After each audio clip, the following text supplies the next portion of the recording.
बिस्मिल्लाहिर्रहमानिर्रहीम अस्सलाम वालेकुम। मैं हूँ गुलाम रसूल भट्टी और आप देख रहे हैं मेरा यूट्यूब चैनल। नाज़िर जस्टिस सियाहिया अफरीदी ने बतौर नए चीफ जस्टिस के अपने ओहदे का हलफ उठा लिया है, लेकिन हलफ उठाते ही उन्होंने जो सबसे पहला बड़ा खड़ा किया है वो आपके सामने उसकी तफसीलात रखनी है।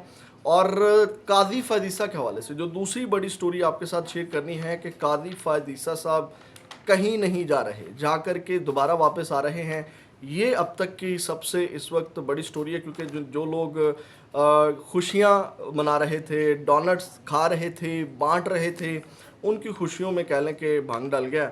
और सबसे पहले तो मैं आपको बताऊं कि इस वक्त जो जस्टिस सियाहिया अफरीदी आए हैं उनके लिए सबसे बड़ा चैलेंज क्या होगा, या सबसे पहला और बड़ा चैलेंज जो उनको फेस करना पड़ेगा वो कौन सा है, इसके ऊपर बात करेंगे। लेकिन सबसे पहले मैं थोड़ा तकरीब का हवाल बता दूं कि जैसे सियाहिया अफरीदी की तकरीब हलफ बरदारी में वो तमाम जजेस मौजूद थे जो कादी फ़ायदीसा के इशाइये में मौजूद नहीं थे, यानी कि जस्टिस मोनी बख्तर, जस्टिस सल्तन मिल्ला, ये तमाम। और इससे लगा कि जो इस वक्त तक फ़िलहाल तक जो हैं वो तमाम जजेस मुतहिद हैं। पाकिस्तान तहरीक इंसाफ का क्या रद्द अमल आया है वो भी आपके सामने रखेंगे। लेकिन सबसे पहले तो जो नई डेवलपमेंट हुई है वो भी सुन लें कि चीफ जस्टिस नए चीफ जस्टिस के आने के बाद, यानी कि याहिया अफरीदी के आने के बाद, एक तो वेबसाइट अपडेट कर दी गई है सुप्रीम कोर्ट की। और ये पाकिस्तान के अंदर ही होता है कि जूनियर से सीनियर और सीनियर से जूनियर जो है वो बना जा सकता है। और वेबसाइट के ऊपर क्या चीज़ें अपडेट की गई हैं जनाब के जस्टिस याहिया अफरीदी के बाद आपको पता है कि तीसरे नंबर के ऊपर थे। अब उनके बाद जो सीनियर 3 जज हैं वो जस्टिस मंसूर अली शाह होंगे, और तीसरे नंबर पे जस्टिस मंसूर अली शाह होंगे। सुप्रीम कोर्ट की वेबसाइट के ऊपर इनको अपडेट कर दिया गया है और अपलोड कर दिया गया है। उसके बाद नाज़िर काम सबसे पहले जो बड़ा चैलेंज होगा, फिर जो खड़ा किया है उसके ऊपर आते हैं, फिर कादी फ़ायदीसा साहब किस तरह वापस आ रहे हैं, ये स्टोरी भी आपके सामने रखते हैं। नाज़िर हम सबसे बड़ा चैलेंज ये है इस वक्त जस्टिस याहिया अफरीदी के सामने। आपको पता है कि इस वक्त जजेस के अंदर तकसीम डाल के गए हैं जो कादी फ़ायदीसा साहब हैं, और आपको पता है कि वो तकसीम वाज़े तौर पर नज़र आई ख़ासकर मखसूस नशिस्तों के अंदर के 8 जजेस एक साइड पे थे, बाकी जजेस एक साइड पे थे। कादी फ़ायदीसा का एक ग्रुप था और बाकी एक ग्रुप जो हक और सच वाला जो ग्रुप है वो एक साइड के ऊपर था। तो सबसे बड़ा चैलेंज जो है जो और जिसको फेस करना पड़ेगा आते ही, या जिसके ऊपर काम करने की ज़रूरत पड़ेगी जस्टिस याहिया अफरीदी को, वो ये है कि ये तफरीक, क्योंकि आपको पता है कि जस्टिस मंसूर अली शाह का जो ख़त आया उसके अंदर जो मेन चीज़ें थी वो यही थी जो कादी फ़ायदीसा ने तफरीक डाली जजेस के ऊपर, ग्रुप बंदी की और अदल इंसाफ से हट करके वो उनकी तमाम आपको पता है कि चीज़ें थी। तो सबसे बड़ा चैलेंज जो मेरी नज़र में है वो ये है कि जजेस के अंदर जो तफरीक पैदा हो चुकी है, या सुप्रीम कोर्ट के अंदर जो तफरीक है उसको ख़त्म करना जो है वो सबसे बड़ा चैलेंज होगा जस्टिस याहिया अफरीदी के लिए। अब उसके बाद नाज़िर काम जो आते ही खड़ा किया है, आपको याद होगा कि 20 सितंबर को जस्टिस ये जो सदारती ऑर्डिनेंस के ज़रिए प्रैक्टिस एंड प्रोसीजर में तब्दीली की गई, उसके ऊपर आपको पता है कि बड़ा इख्तलाफ वहाँ पे भी पड़ा। वहाँ पे जस्टिस मंसूर अली शाह और जस्टिस मोनी बख्तर जो हैं वो प्रैक्टिस एंड प्रोसीजर कमेटी से अलग हो गए।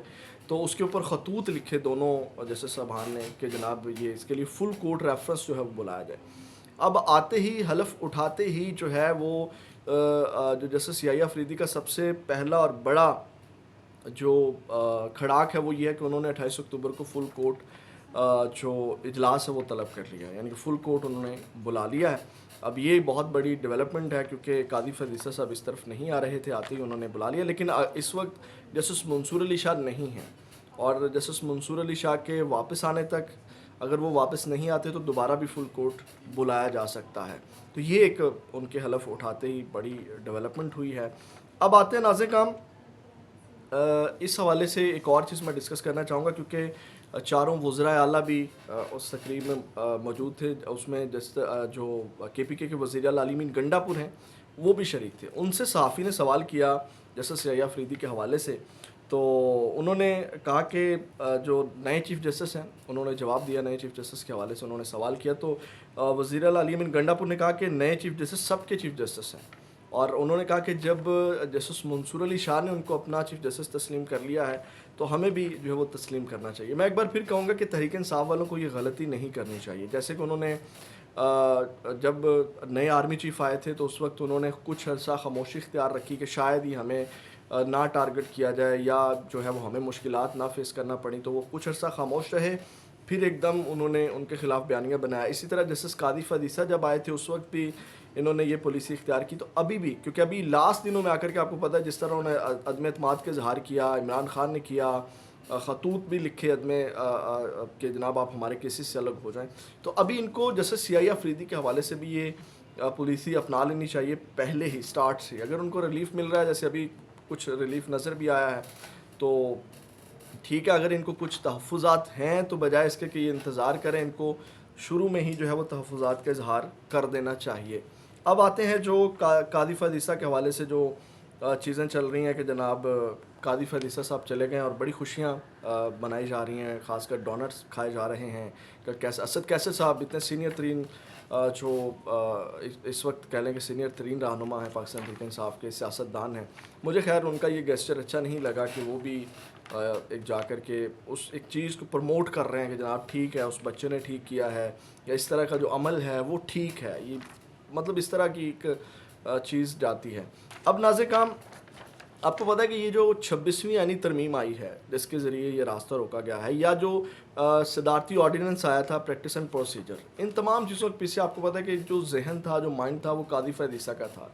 और वो आपको पता है कि वो पता भी चला कि बिलावल भुट्टो ज़रदारी ने जो है वो आपको पता है कि खुल करके भी तमाम चीज़ें की, और ये चीज़ें रिपोर्ट भी हुई कि ये मशवरा किसने दिया, किसने ये तमाम चीज़ें की।